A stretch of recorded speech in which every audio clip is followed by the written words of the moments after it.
guys, welcome to the Creative Block Podcast. I'm Vince Gonzalez. Today we're talking with Daniel Grove, co-founder and chief executive officer of Lost Club Toys. It's described as a global marketing and community-led platform in Web3. Think of Beanie Babies with utility. Membership to this community reimagines the EDM club scene experience.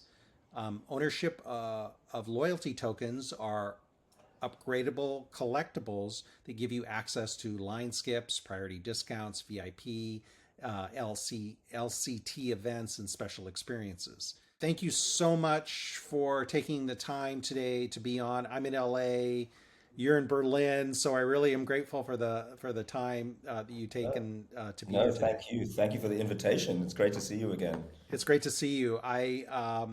This makes me feel so international to have you over the water, and I'm ready to party and go. I got my best camo on. I got my big face watch. So let's go. Perfect. We're um, ready.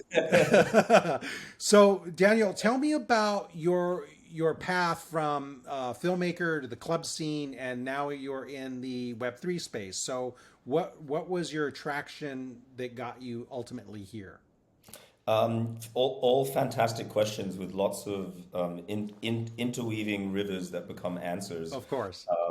Actually, before I became a filmmaker, before I moved to LA, I was actually in the club space. I was a writer.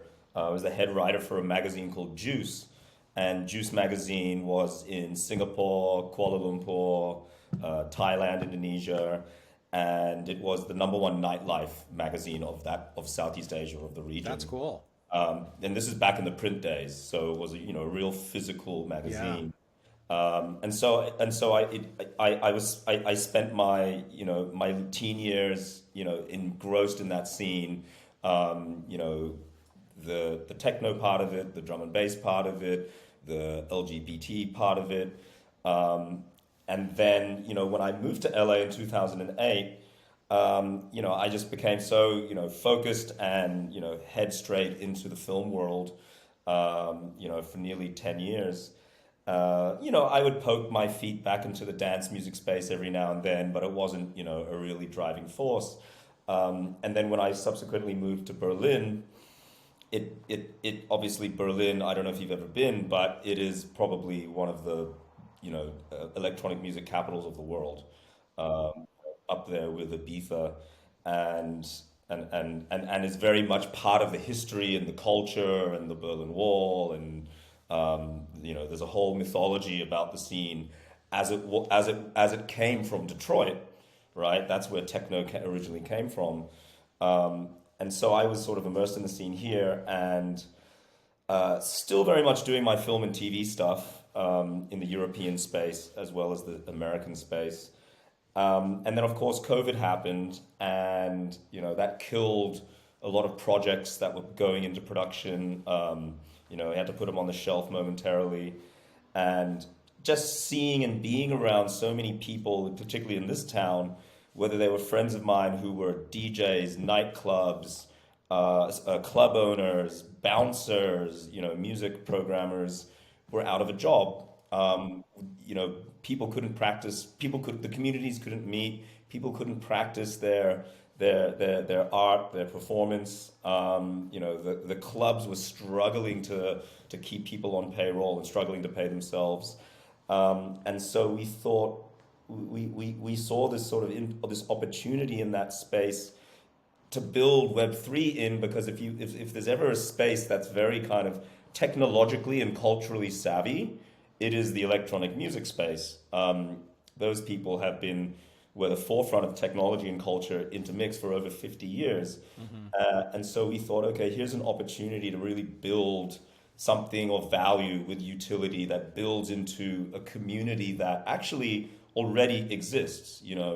Electronic music communities are decentralized communities that meet in real spaces, and they transcend borders. They follow DJs around the world and go to festivals and visit clubs, and so for us it was, okay, here's a community that we understand that community because we're from that community. So how can we use the tools of Web3 but also intellectual property to build for, that wider community.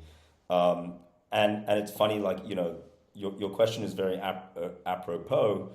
And I'd like to reframe it in a way, because for me, I don't see, so I still very much have one foot in the film and TV world.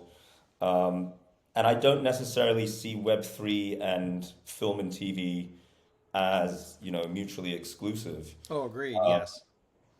And what got me very interested in the space, what kind of opened my eyes in the space over 18, 20 months ago, was not the crypto stuff, not the blockchain stuff, but the Web3 stuff, for what you were able to do with IP and build communities around IP, and then push the IP and the community together. And so I thought that that whole mechanism was the future of intellectual property. Um, and I thought, very much coming from a Hollywood point of view, for me that answered a problem inherent that I saw happening in Hollywood, which is that the best scripts, the best stories don't get made because they are not based on previous material. There's not an inbuilt audience that allows the financiers or the studios to limit the risk.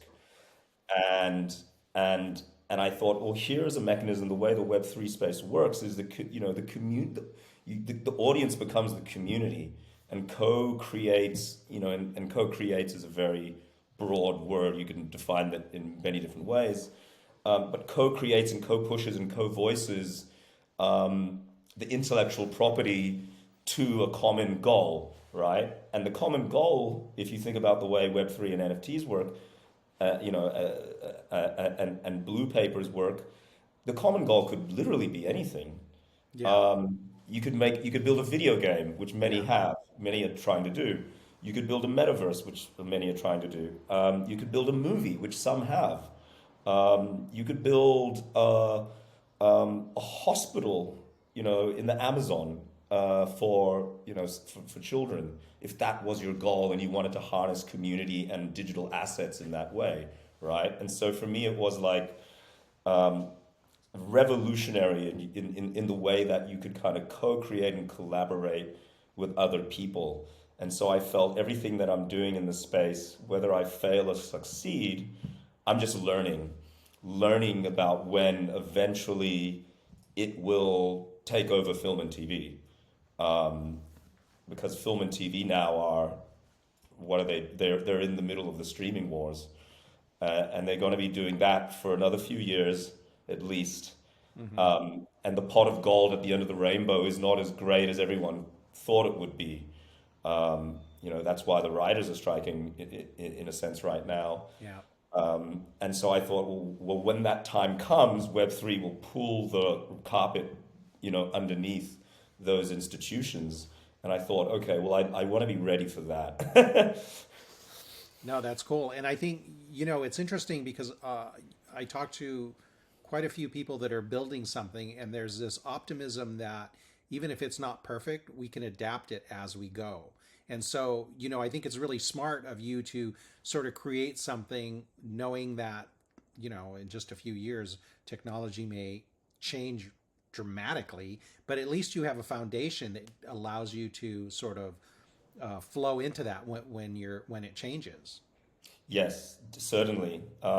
It is very interesting because it is a space that is so much at the forefront that, so many of the companies that have been seeded, particularly in the last year during the last bull run, have incredible pie in the sky ambitions and objectives, and are literally writing things into existence that don't exist yet. But by nature of saying it, people are starting to find technological solutions to actually do that thing someone put on page 17 of a pitch document.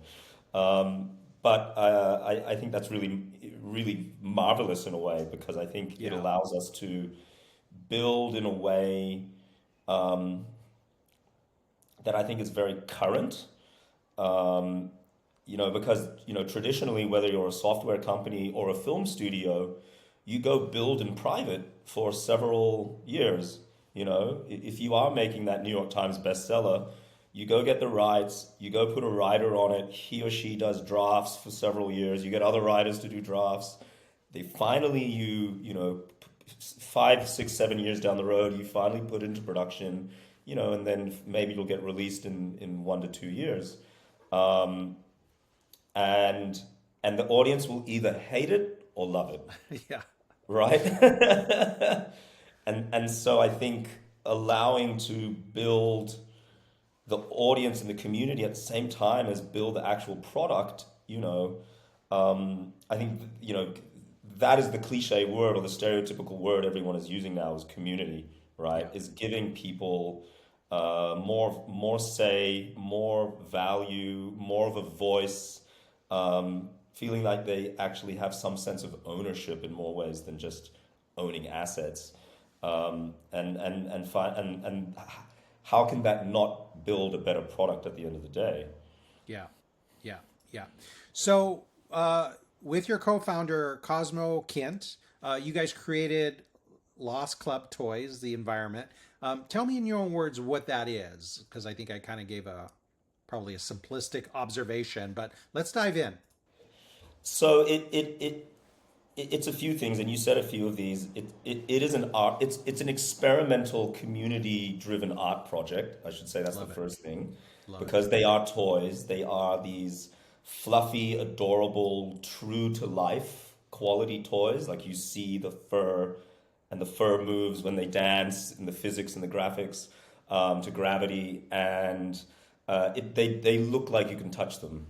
Um, and so we decided that we had these toys that were, you know, um, ridiculously adorable, infectiously adorable. But we wanted to sort of do something more than sort of put out some collectible art Right. project.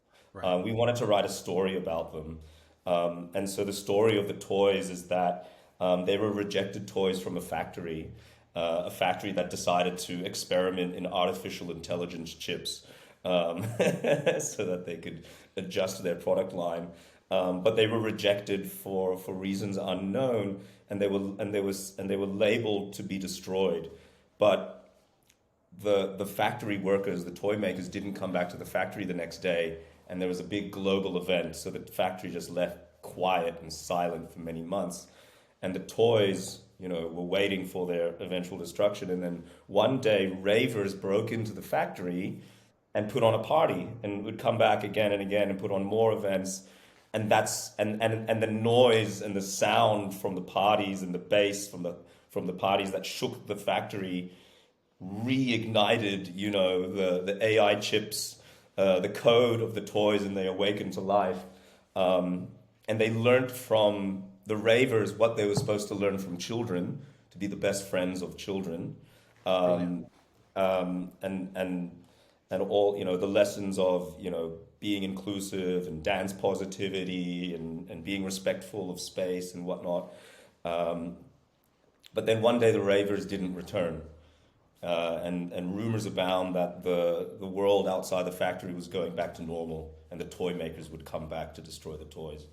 And so one by one, the toys left the factory to go in search of the ravers, and that's how they began their journey. Um, and so from lost toys, they become lost club toys as I love they it. as they tour the world, finding finding the spaces around the world that are building into those things they learned from the ravers. Dance floor inclusivity and being joyful and respectful and unlocking your inner child in a way. That's cool. And when you guys were developing this in your mind, was the club experience in Web3 a thought, and then separately the toys a thought, or was it really just kind of a parallel thing? At first we were just trying to name them, and they looked like, because they looked like kind of adult toys. Mm-hmm. They're punky with nose Yeah, yeah. piercings and tattoos, and they look like the toys of your childhood if those toys grew up, and got Yeah. priced out of Manhattan and were forced to tour the world, partying anywhere they're accepted, from Berlin to Burning Man to Miami. Um, and that became kind of an obvious trend. It felt like that was part of their story.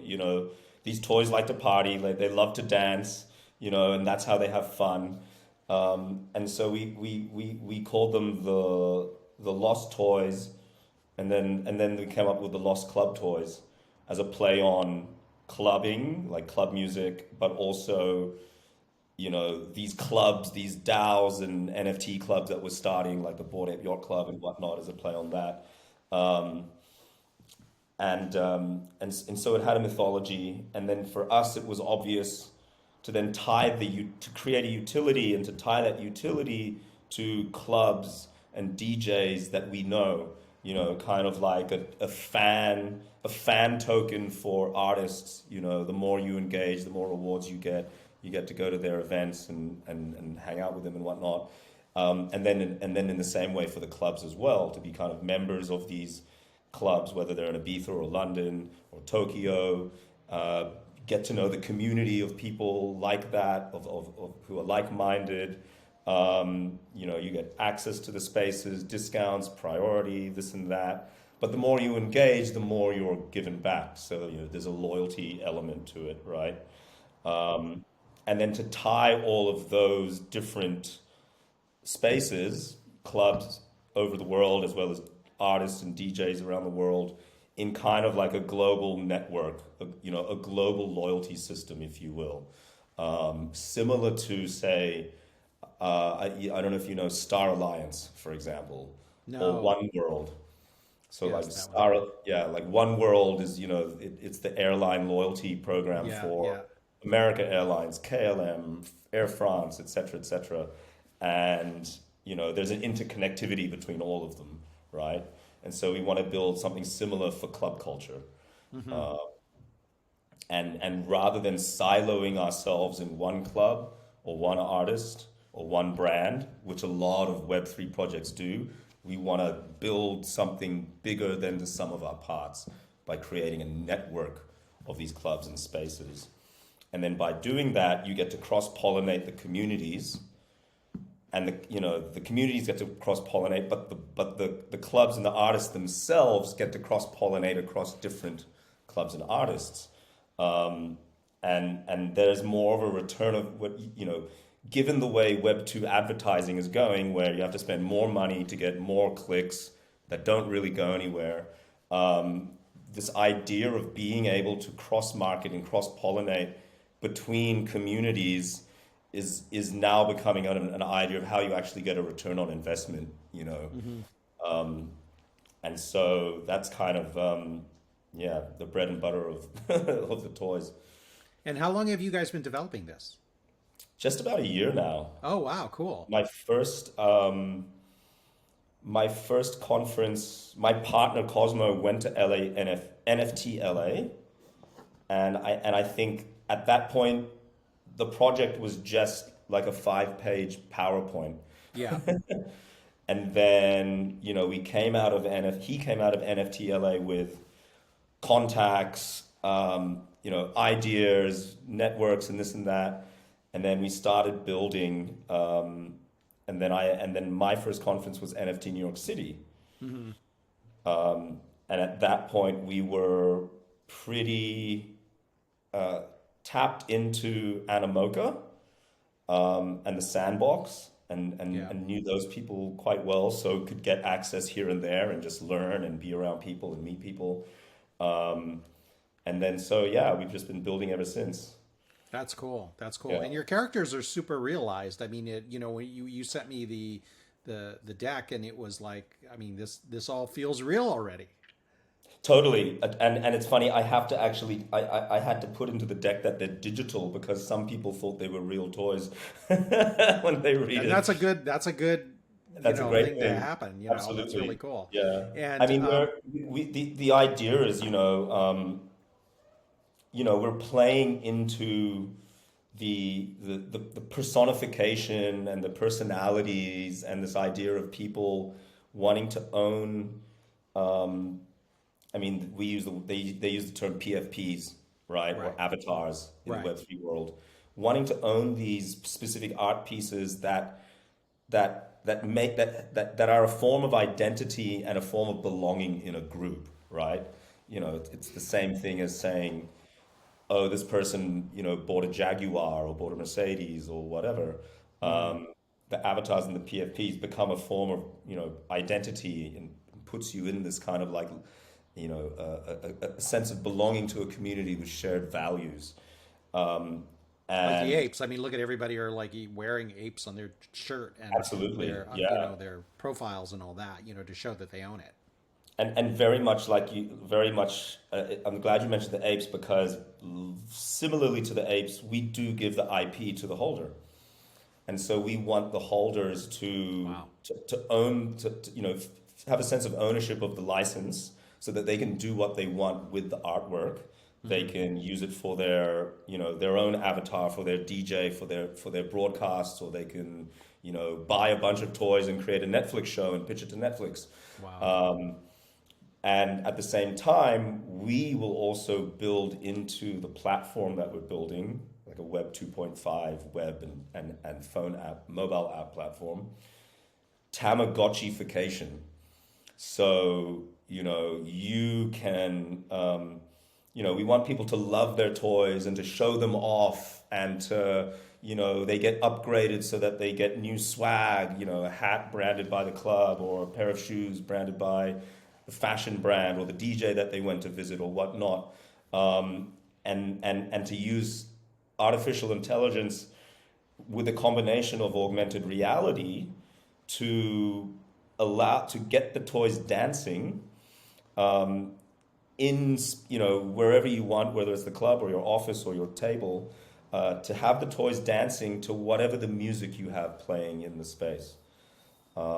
And we have an AI partner who can do that, and make the toys dance in a way where they're organically dancing to the sound, to the music, and they never have the same dance move twice.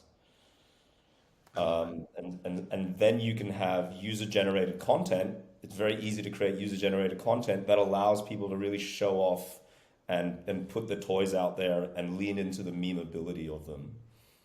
I love that. I was thinking, when we started talking right off the bat, like for AR, this, I'm glad you mentioned that. It makes complete sense. When you thought about like the explosion of Pokemon and then we haven't seen anything, but if you took your toys and everybody went on a play date instead of your corgi, you took your toy and everybody, they were all dancing in a group, that'd be Absolutely. a lot of fun to watch. Oh, it, Um, it would be amazing. And you could create all sorts of competitions and you could prompt the community to do things. The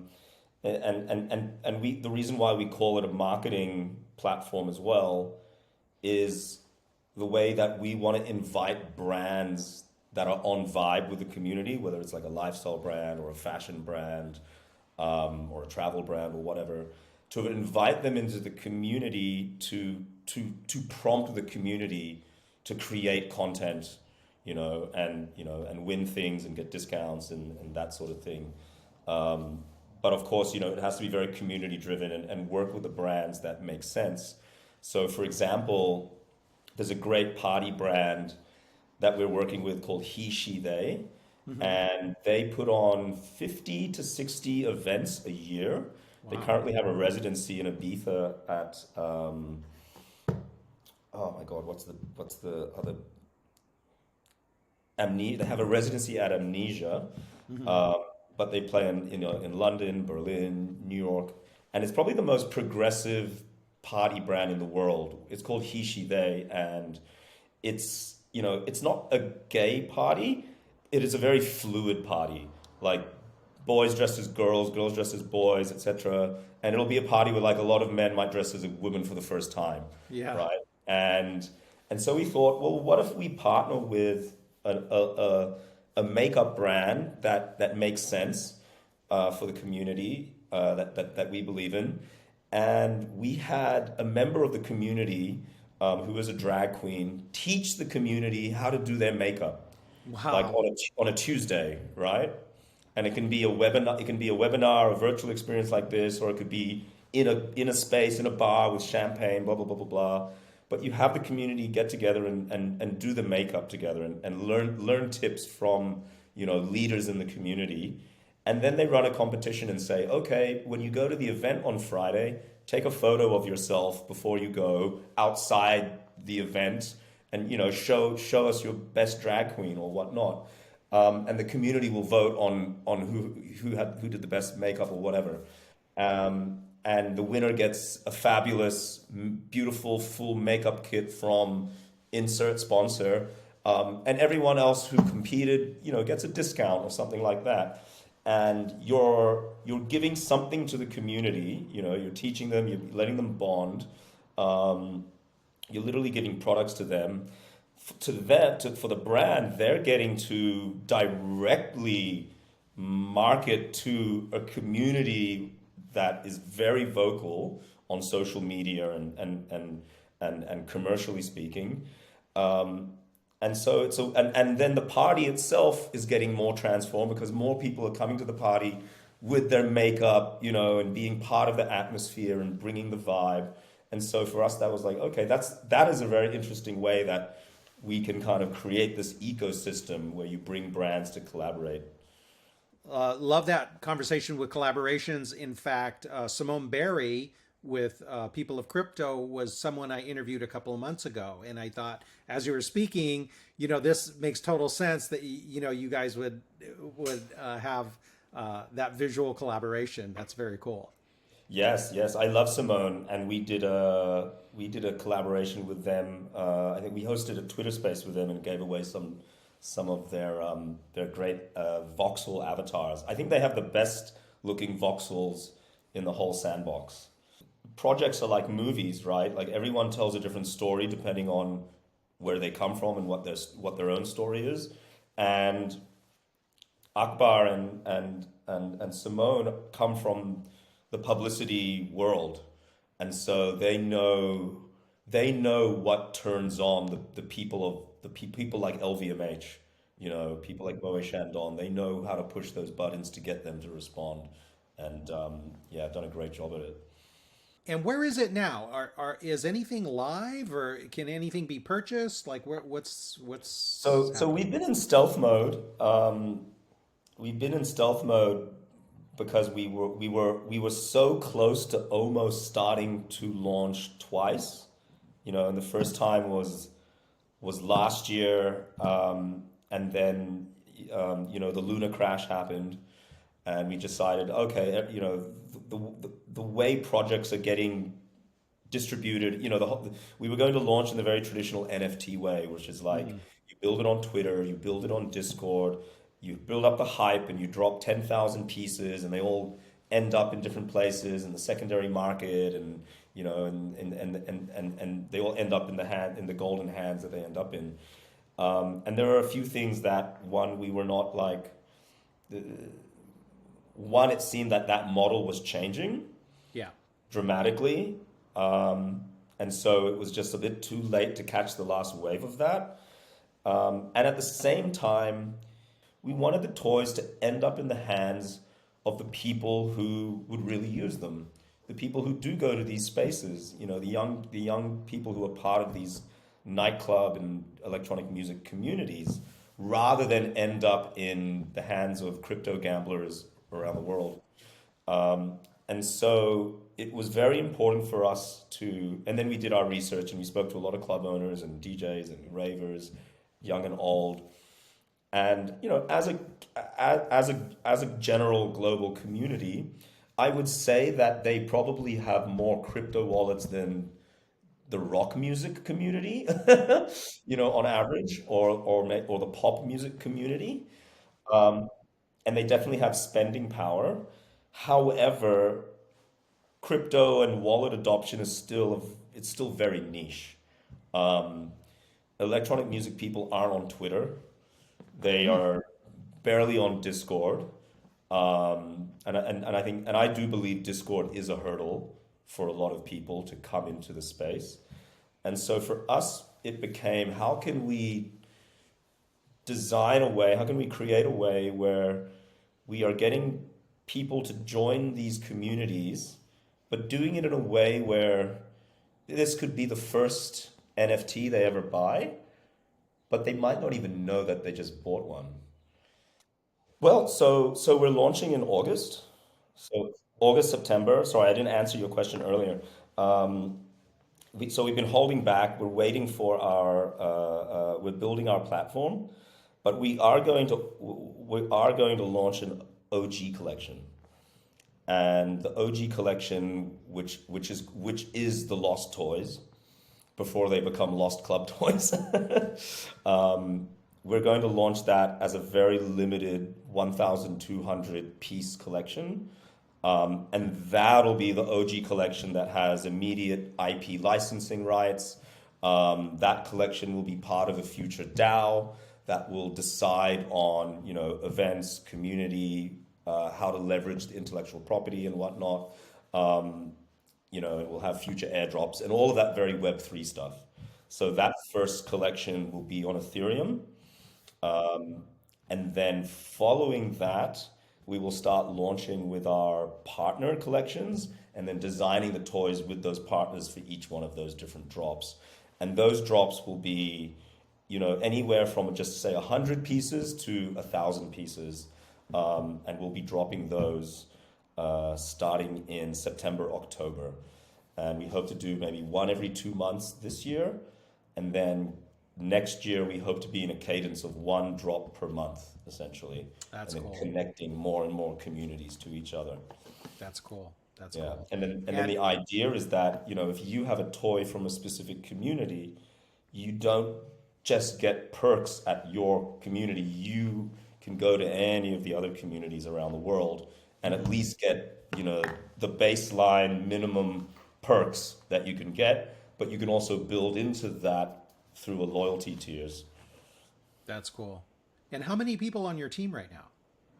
Oh, we have a very small team. It's about 5. That's cool. Yeah, yeah. I love it. I love it. And That's then amazing. I mean, the idea is, we want to keep the full-time team fairly small. We don't need to grow it. All we need to do is add more and more partners. By adding more and more partners and growing out the network, we don't need to grow laterally that much. We can still keep the team fairly small. But then, the idea is to, allow the community to be part of the evolution and the future and how we exploit the IP. And so we want the community to be very vocal to not just, I don't know if you know Friends with Benefits. I belong.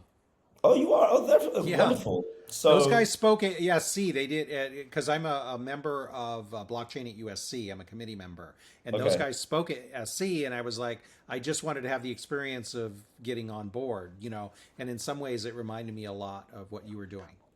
That's great. I'm glad you said that. I'm starting to tell people we want to build Sesame Street meets Friends with Benefits, and I love founded that. and founded by with the founding members being the global underground electronic music culture. Oh my God, that's awesome. Who are in my opinion the most culturally and tech savvy people in the universe. And so the idea is to create a creator's economy. Connecting on the music is just a foundation for all these other parts of our lifestyles, right? And so that's our hypothesis with the toys and why we're starting in the electronic music space, because we see the toys as breaking out of, starting in electronic music in the underground scene, but then breaking out of that and being part of the lifestyle choices of any fun-loving adult. You were talking about launching this in the EDM space, but the truth is that this is a space this is a space you like. So when you talk about it, there's a certain amount of authenticity that comes through, right? In other words, it might on paper work as a country music platform, but you don't really know that, so you can't really talk truth to that. So it's kind of cool to see something that you like and then build around that. I Yes. really dig Yeah. that. Yeah. And that was one of the things that I think when we did our jury, we had like a number of meetings with Animoca before they decided to invest in us. and one of the meetings they said, they said it sounds like you are the audience that you're building for, um, which is very rarely, which is a very rarely heard thing, in any tech space. And funnily enough, people have said that's kind of our moat. We're not crypto bros or tech CEOs who are aiming for Lamborghinis. We just want to build for the community that we know, and bring that community up. And the toys are a perfect canvas. They're a perfect canvas for anyone, no matter what genre of music or style of art, to put their paint on it, and do something unique. And I think that's what we're doing. That's very, very different, and allowing our partners to come in and use the very memeable intellectual property and go to town with it.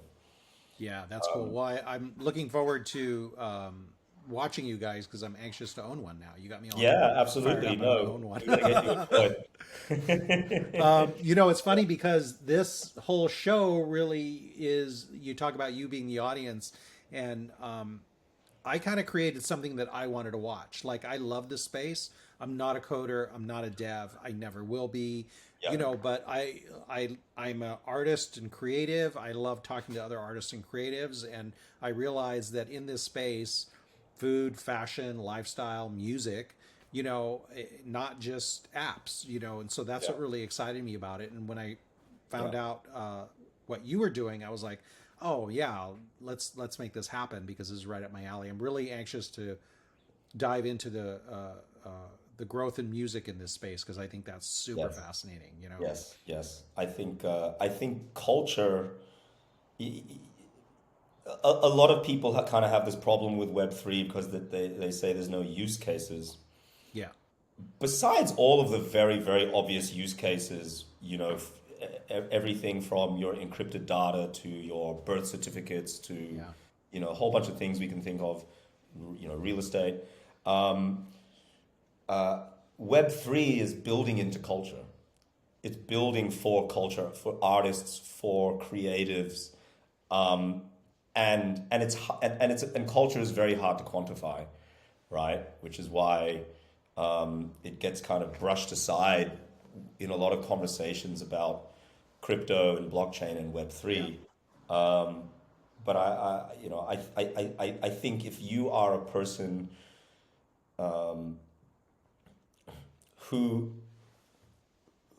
who sees if you're an artist or a creator or a producer and you see failures in the current system, in the agency model, for example, the agency and the publisher model that music and film and TV have, and you see obvious inequities, then I think when you first wrap your head around the way Web3 works, I don't think you want to go back to the old system. I don't know if you know the musician Grimes.